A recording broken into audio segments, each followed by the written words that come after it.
Hi everyone, how you all doing? So yeah, thanks Adrian for this. This is going to be a Web3 gaming panel. We're going to briefly introduce each other, bit of our profiles, our roles in the industry, our roles in our own companies as well, and then we try to have like a civilized panel with hot takes on Web3 gaming.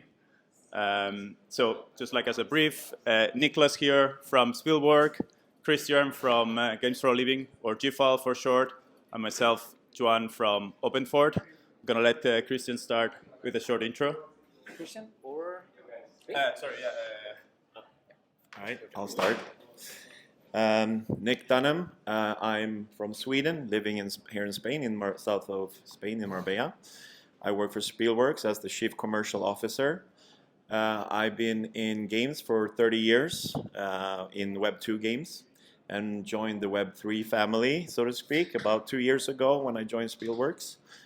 I actually built a game developer here in Barcelona in the Mafra Towers in 2006, I think, a game based on the movie Wanted. I did not actually develop the game, but I was part of the business team. At Spielworks, we have a full ecosystem in Web3. We have a Atomic Hub, which is a marketplace, and we also have our storefront, Wombat, which is a Web2, Web3 hybrid, and where you can download games and play them, and we kind of give retention to the games by giving out crypto and NFTs to the gamers, and then they also can utilize those NFTs in our own game, Dungeon Master.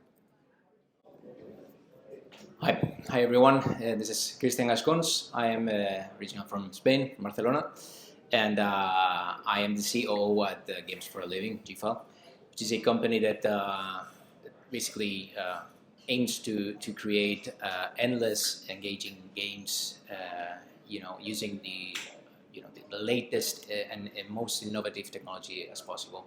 In this very specific case, we are of course using the blockchain and the AI.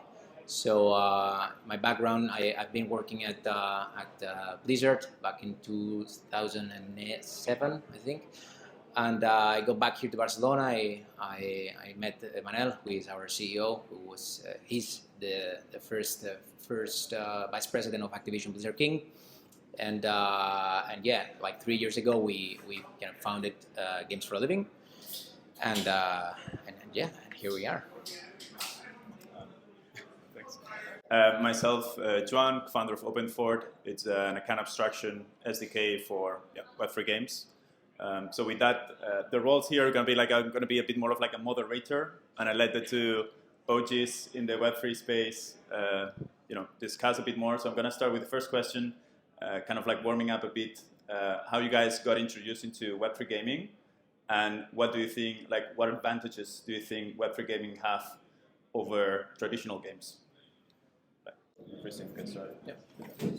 So, yeah, I myself have been in the industry for 16 years now, 17 more or less, and we have lived every transition in the gaming industry, right? Like at the very beginning, if you remember, you used to buy like these boxed games, right? Like you bought the box, the actual box, you couldn't try it. That was premium one, right? Like you had to pay in advance, and you could only see, like in a magazine, read some reviews, etc., but you couldn't try it. Then we moved on to the freemium business model, then to the free-to-play business model, right? And we believe that Web3 game is the next step in the evolution of gaming. So that's the reason why we moved. And I don't like to say that we actually moved into that sector, right, like the Web3, because I don't believe that there is such a thing like Web3 gamers right now. So what we try to do is to create exciting games in the Web2 space, and then try to attract these players to the Web3 space by creating innovative business models with the Web3. So it's kind of like a mix, like it's an answer to both your questions, right? Like we use the Web3 as a layer on top of our business model to try to monetize the entertainment of our players. Yeah, I agree totally there. It's hard with the Web3 situation. There are not many Web3 players. We are also using the Web2 gamers and transferring them over to Web3 and giving them rewards for playing the games. And we actually see 3 to 10 times the retention on the gamers that we send to Web2 games because that we are giving them something valuable. And this is important. In the end, I mean, players don't really care what kind of technology, what kind of business model they're playing. They want just to play cool games.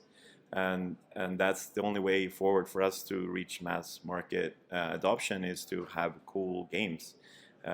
Lowering the threshold for players to get into. I think it's way too complicated for players to get, or mass market players to get into the Web3 games. It's so complicated, different chains, different wallets. It has to be much, much easier.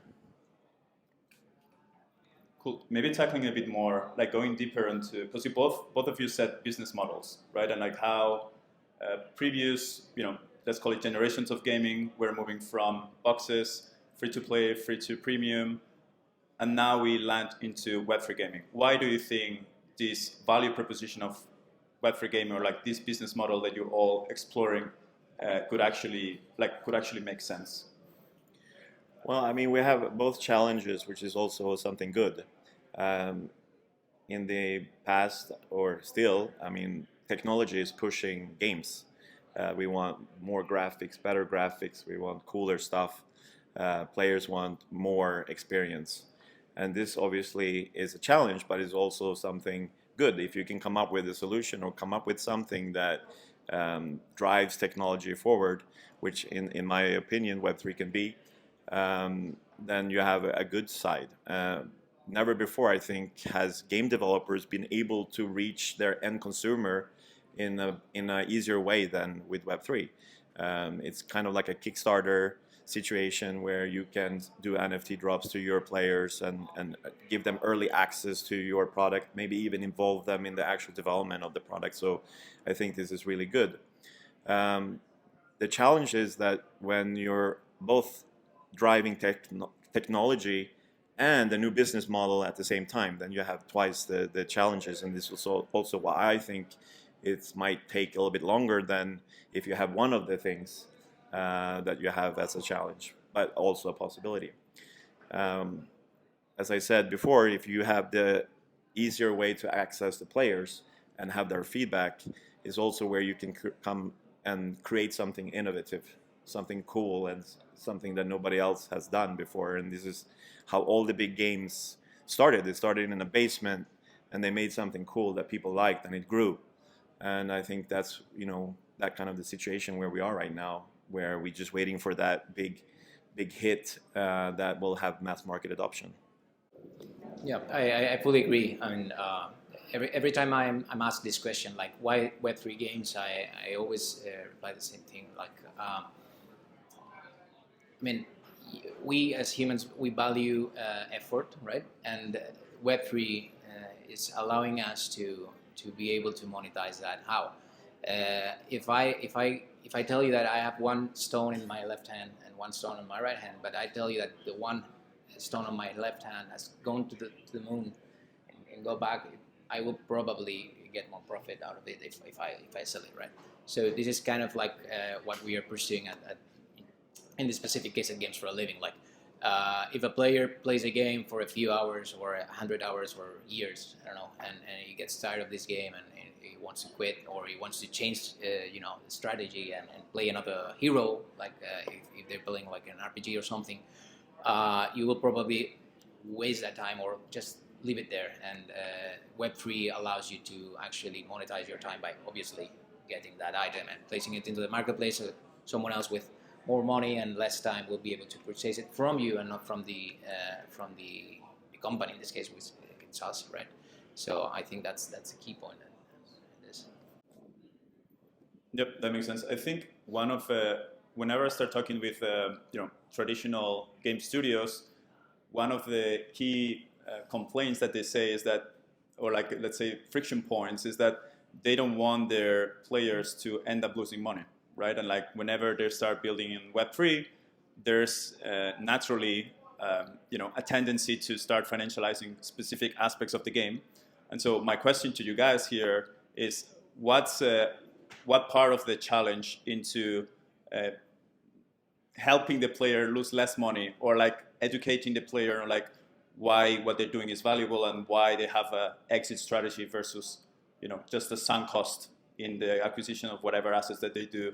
How do you approach this within each respective strategy internally? Well, I think there's two problems there. One problem, players losing money. If they think it's entertaining enough, I don't think they see it as losing money. I think they're investing their time and their money in a game that is good. They don't feel like they're losing money. If you're buying into something that is crap, then yeah, you feel like you lost money. Same goes with the developers. They are about security. These are highly educated and experienced people that work for years making games.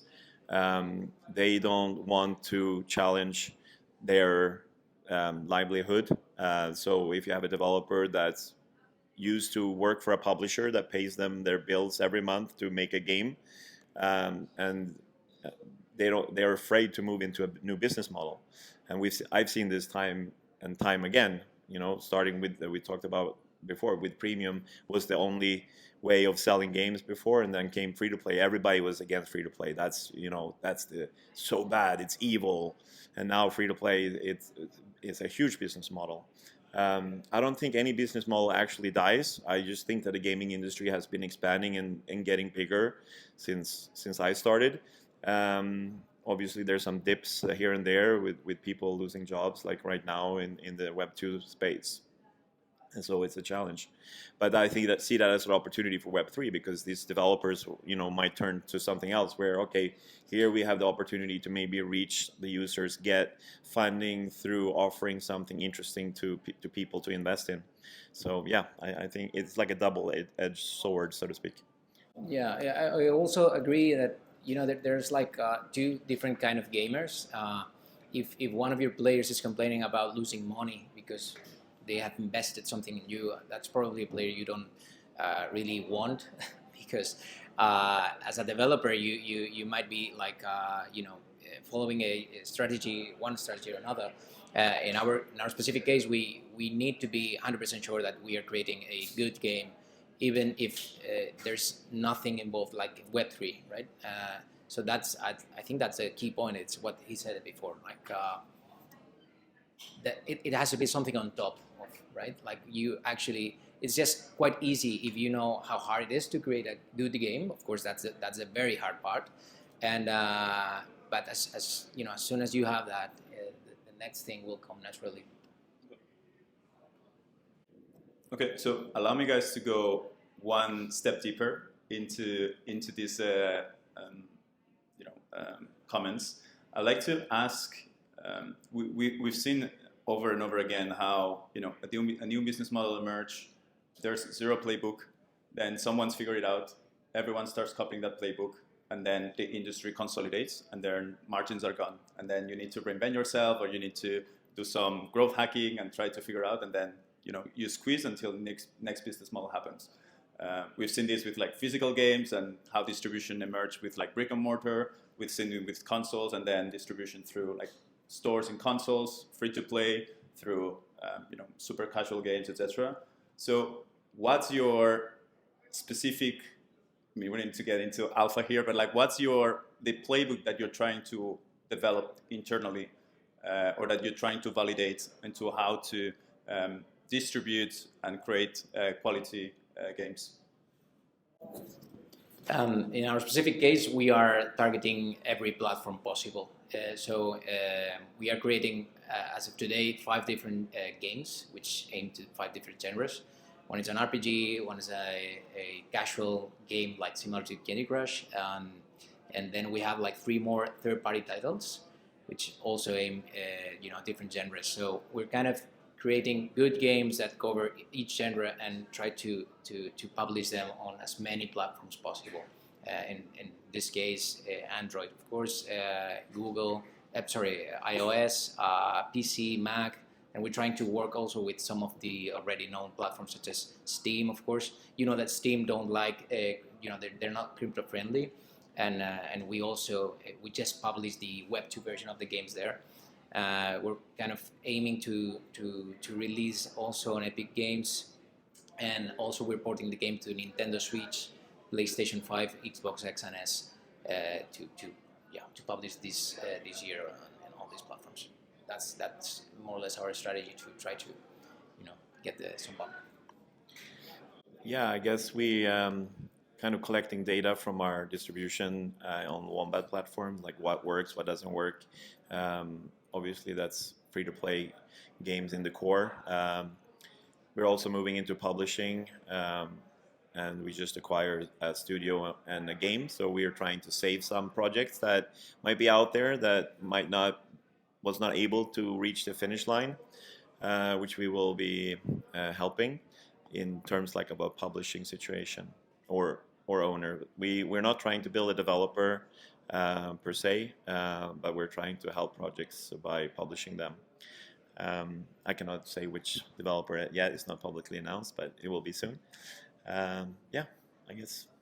I once talked with a mentor of mine, and he was basically saying that every business model ends up being a CAC LTV ratio, so a cost of acquisition and lifetime value of a player. In your case, where do you think Web3 gaming improves those ratios? Like, do you think it ends reducing the cost of acquisition? Do you think it increases drastically the lifetime value of the users because of the whales have more ownership? Like, where do you see incentives going? I see all of that. I think retention is increasing if you give the players something valuable. And when I describe what we do to somebody who doesn't understand Web3 at all, I kind of compare it to an air mileage program where you get miles for flying the airplane.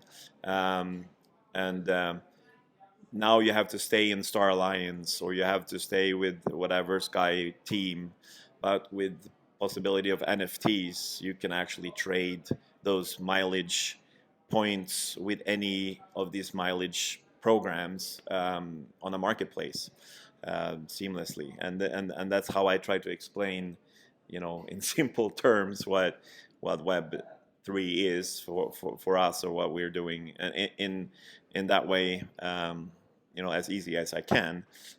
But yeah, no, it's complicated. In terms of lifetime value, I think we are increasing, as I said before, retention by giving them value. The cost of acquisition is also, I think, cheaper right now compared to maybe others. Just because it's something new and people don't know it, then you can actually monetize on the players. That kind of lowers the cost of acquiring the user. So yeah, I think that's it. Yeah, and in our case, I couldn't say much about this because we are not yet at that point. We are still focused on working on our products, and like I just said, we will release everything this year. So we haven't started yet on acquiring users, of course, and we've only been playing around and testing in some specific areas, some specific countries. Only mobile, only on PC, etc. As far as I know, right now we have many players in PC. I'm not sure if it's the same for you, but yeah, that happens for us right now. Perhaps it's the genre of the game that is an RPG, and it's easier to play on a PC. But yeah, that's where we are right now. I would say that PCs are our weak point at the moment. That's something that I'm personally want to grow. 85% of our users is on mobile. And we've been live since 2019, so quite a long time now. We have 8 million signups or something like this in total, and okay revenue. So compared to a lot of other Web3 stores, technologies out there. So yeah, it's very interesting to have the data and be able to use that in the future. Yeah, hopefully we'll get to those numbers too. Mobile, as soon as we at least release the Web3 game that we have, the match-3 game that we're working on. And also beside that, we have, we're kind of building our strategy because we're working on this marketplace too. That we're actually using, full disclosure, Openfort's SDK for our account abstraction, which is, by the way, is a very high friction point for our users. if you don't have it, of course. And that was key for us because we needed to break any barriers for our players.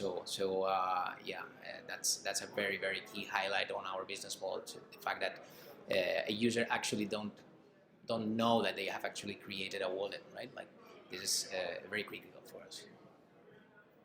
Well, thanks for the shout out. It wasn't planned. I think the one thought here that I think is very interesting is that depending on the type of game that you end up doing, you might have a different business model or like a different way to monetize those players, right? And I think from an industry point of view, maybe if you do like a card game, it's very easy to sell those cards as NFTs, and it's very clear that those cards will have metadata that will be the extra powers in the game, etc. But maybe it's less clear if you end up doing like a hybrid casual, super casual game, how you would implement parts of like the Web3 in the hyper casual game, right? So my intuition here as well is like maybe like putting some extra sauce here. It's eventually, if you're PC, you might find like a very successful business model in Web3 games that make a lot of sense for you. And then if you're mobile, you might want to experiment completely in a completely different direction that maybe it has nothing to do with NFTs and ends up just being like specific tokens or specific points that later on they can accrue in another platform, things like that. So I feel like in that end, it's a very interesting because we have it's a completely blue ocean. So we have a lot of opportunity to iterate on these different architecture decisions and these different user experiences. Maybe switching gears a little bit more here. I'd love to get your thoughts on the upcoming regulations in Web3 games. How do you guys see distribution kind of like being more light towards the blockchain technology? How do you see big gaming platforms also starting allowing specific NFT trades or specific NFT behavioral from users? What's your take on like your experience from interacting with these platforms? Well, from my point of view, regulation covers a lot of stuff, right? Starting from the fact that this sector obviously needs some regulation, and it's very, very important because it's quite gray. That's a good sign, and that's positive. I embrace this, but yeah, I also see like a lot of companies, like big companies, trying to shift into blockchain. The first one that comes into my mind is Samsung. Is already doing something towards NFTs, etc. So this is a good sign. We don't use NFTs per se. I mean, that's not our business model. It's kind of we kind of like the most casual developer in the Web3 space, meaning that we only use the blockchain for allowing our players to pay for stuff, or for in-game stuff, of course, with tokens with some discount. And then we have like some marketplace, and you've got like your VIP status, etc. So the more volume you generate, of course, you kind of start getting perks, etc. And but yeah, the thing that big platforms such as Samsung are moving, making these moves is a very good sign. Hopefully, this will change too for Apple and Android. I know that there's stuff going on, but so far we have our Web 2 version of our games released there, but hopefully we'll be able to open the door for everyone soon. Yeah, I guess I second that a lot. I'm not really scared of regulation. I think it's good, but not too much, I guess, because we kind of want to have the freedom also with what we're doing with Web3. We're a German company, so regulation is something that was, from the start. When you start a company in Germany, it's very regulated and licensed and all kind of things like that. But for the big brands to come in, for mass market to come in, I think some types of regulations kind of needs to be in place to feel safety and secure.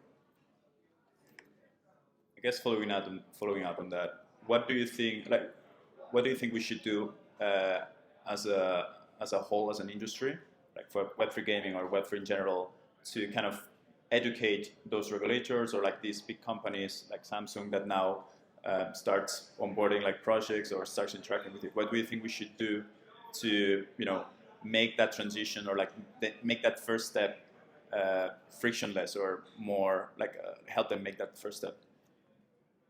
I think that we just need time to settle in, and that's it. I mean, yeah, time and good developers making good projects, and not, we've heard like so many times about scams or like developers that actually sell their NFTs before even having a playable game or something, and that's something that we don't believe in, and actually as a proof, we actually stayed in the shadows until we were 100% sure that we had a solid game.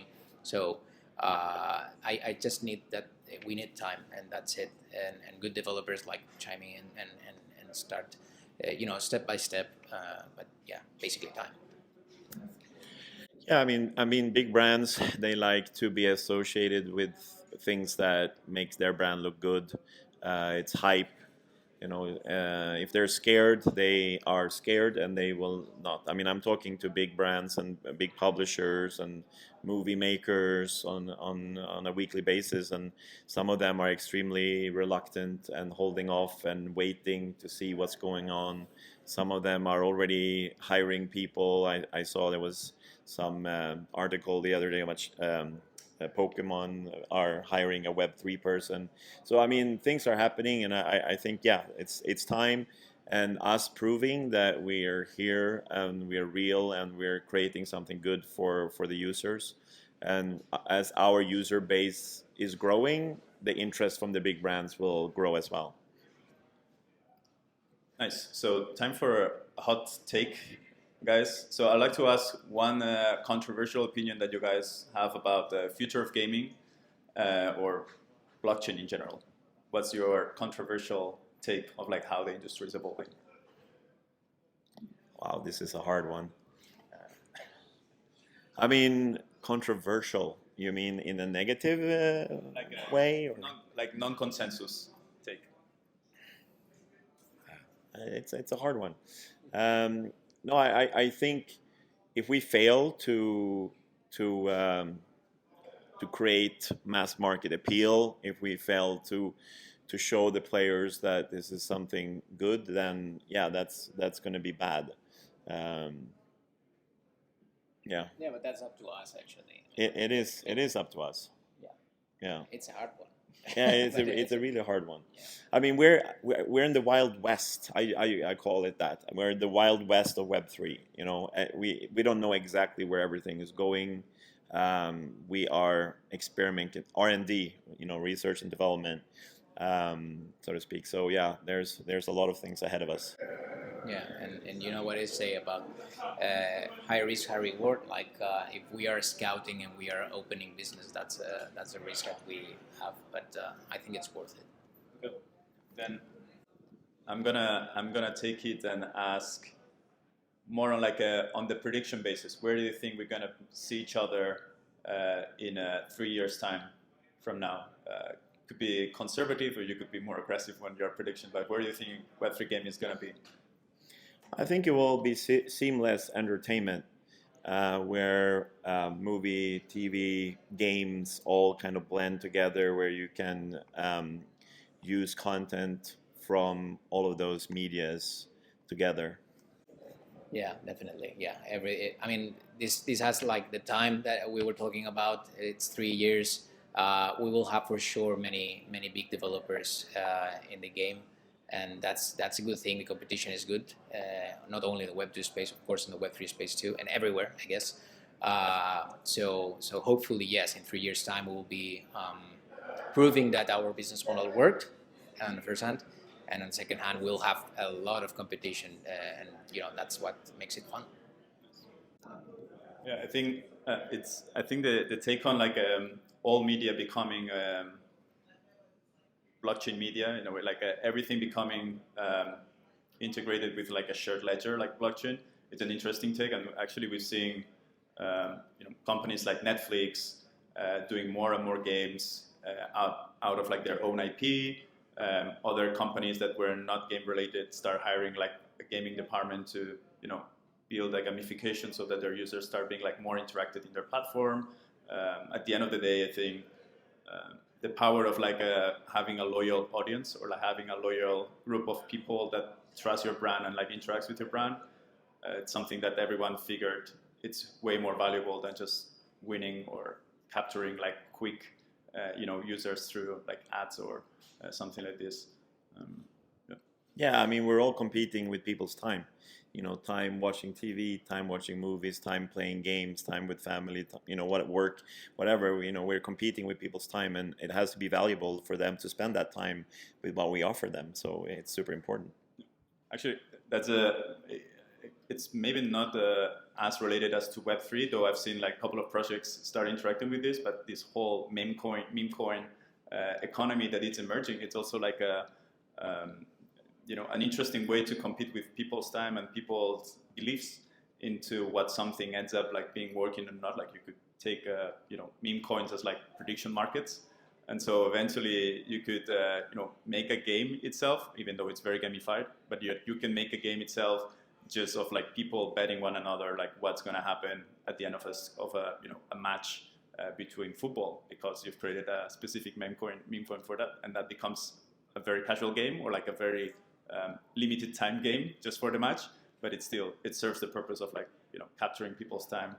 I think like to wrap it up, etc. Like if you could share with the audience where they can find you guys through like this venue, like if you guys want people to come to talk to you, what the topics you want them to ask you about, or like that you'll be happy to engage with the audience here. Yeah, well, of course, I'll be around at least today, and of course, I can talk about games.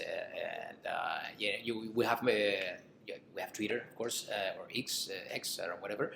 I can get reached out on LinkedIn, of course, but yeah, I think that the easiest way is just poking me here, and I'll be happy to talk about anything. Same here. I'll be here. Just approach me, talk to me.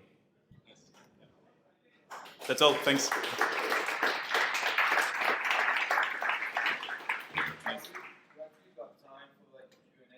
Oh yeah. Sorry, I'm not familiar with moderating, so Q&A. Anyone? Hello. Yeah, actually, a couple of questions. One for you, Joan, about Openfort. What's the difference between building a account abstraction wallet for gaming and the other ones, like Dynamic or Web3 or whatever? And the second question for everyone, can you tell specific games that you think they are successful, or you think that they're going to be successful in the future, or some of them that maybe they were about to be really good, like So Rare, and actually people was really upset because of losing money straight away, right? So. I mean, I can start with the games. I mean, I'm looking at 25 games a day right now. It's a lot of games that are being pitched to us. I have also my partner and colleagues from 20 years is a game designer and has been the game designer of most of the games and in the studios that I've been working with, and we are going through a lot of games. So far, he says everything is shit, unfortunately. So I think it's going to take some time before we find that those games that are going to make a huge impact. There might be an indie developer somewhere working somewhere doing something really super cool. There might be some really experienced Web2 developers that see the potential of Web3 and want to explore that. I had several of those talks as well. I'm trying to convince them to come over to this side. Yeah, who knows? And it's not easy to say, okay, this is going to be a hit. You don't know until you tried several games what will stick with people and how they're going to react to it. I mean, it's a hit-driven market. Games are hit-driven. There are over, I think, 1,000 games released per day or something like this. It's crazy. You just have to, like he said, spread the risk in terms of different genres, different art styles, different gameplay, uniquenesses. So it's it's a lot of work. A lot of work. Oh, yeah, no, I totally agree. I mean, I was just, I was just tell you that you just need to find a good game. That's it. I mean, you don't need to look for a Web3 game. I mean, it's really hard to find already a Web2 game, right? At least, yeah. I have a really hard time finding one, and I can. I mean, the easy answer here would be like, yeah, one of our games, but of course that doesn't make sense, right? So we're kind of everyone is trying to look for the perfect game, from their own points of view. And yes, as he said, we kind of aiming every genre, so and kind of pouring our souls into them. So I think that's the main question here. Like we need more developers, like trying to create exciting games instead of creating like these games for these investors or these players that actually play only for farming and only for getting cash out of these games. I think that's not the players that we're looking for here. In terms of the competitive landscape for Openfort, I mean it's very crowded.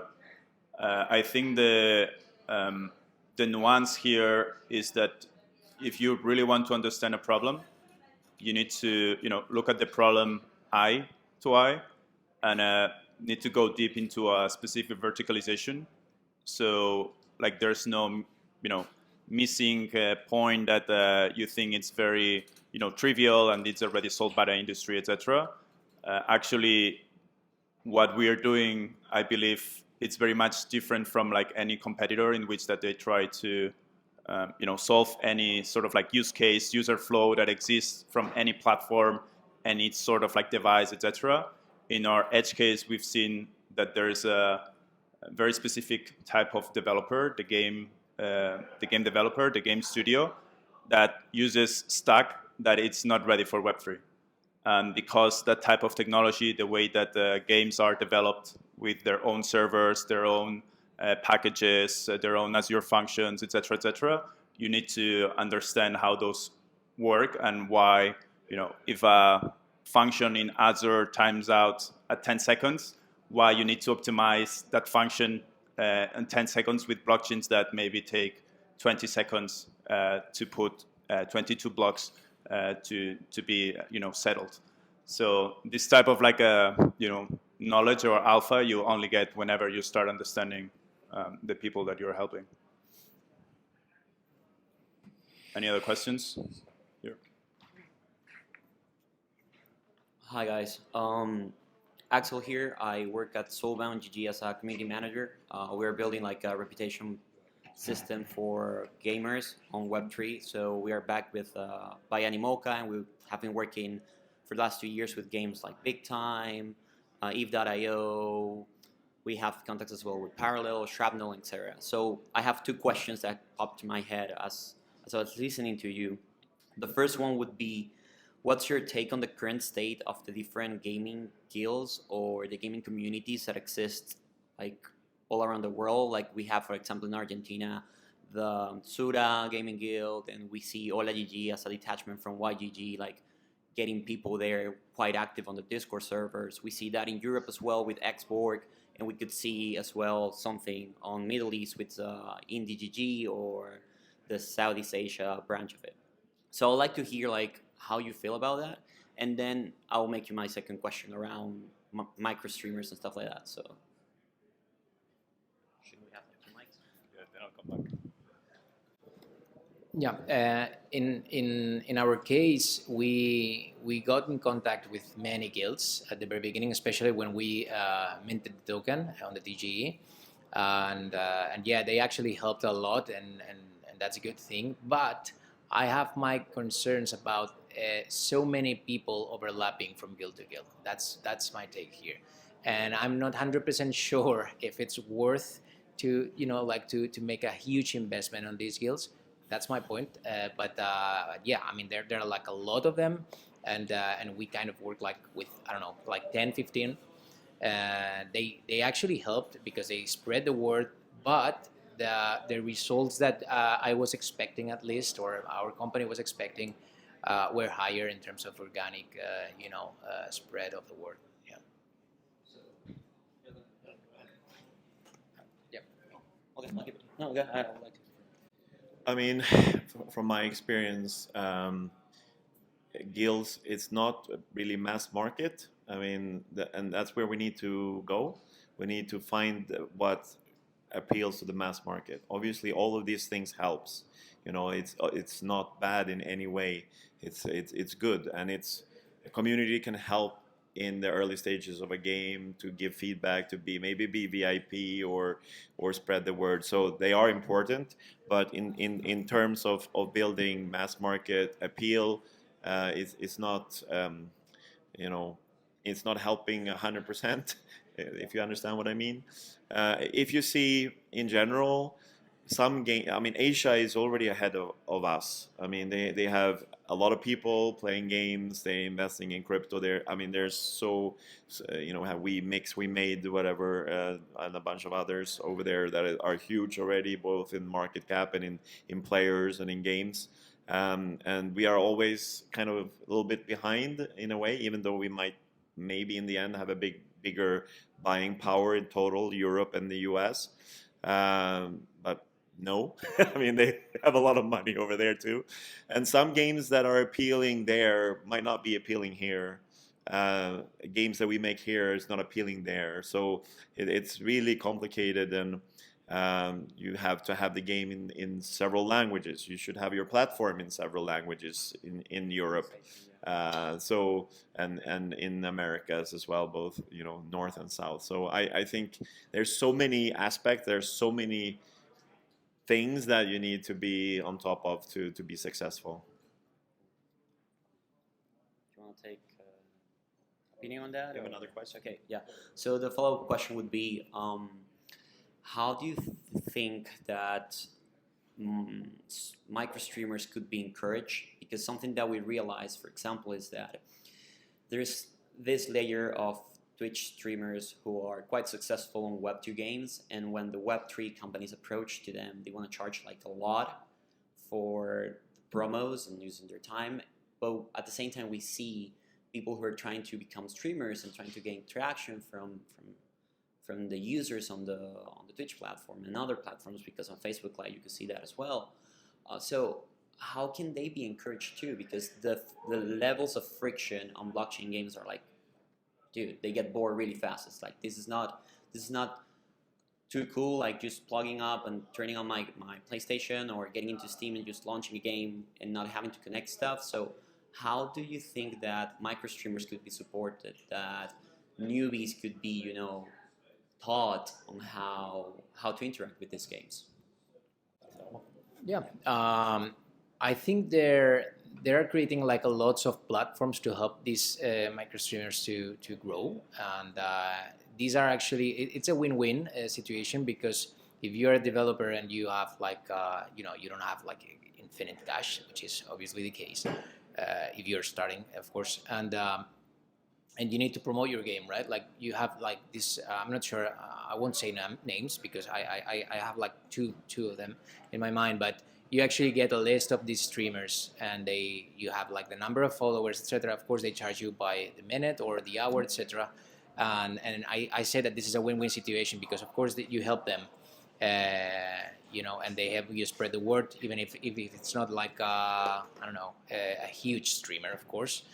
But yeah, we have approached also like big streamers, and they're asking for it's crazy money. I mean, they think like, let's go with the cash cow here, and it's not the case.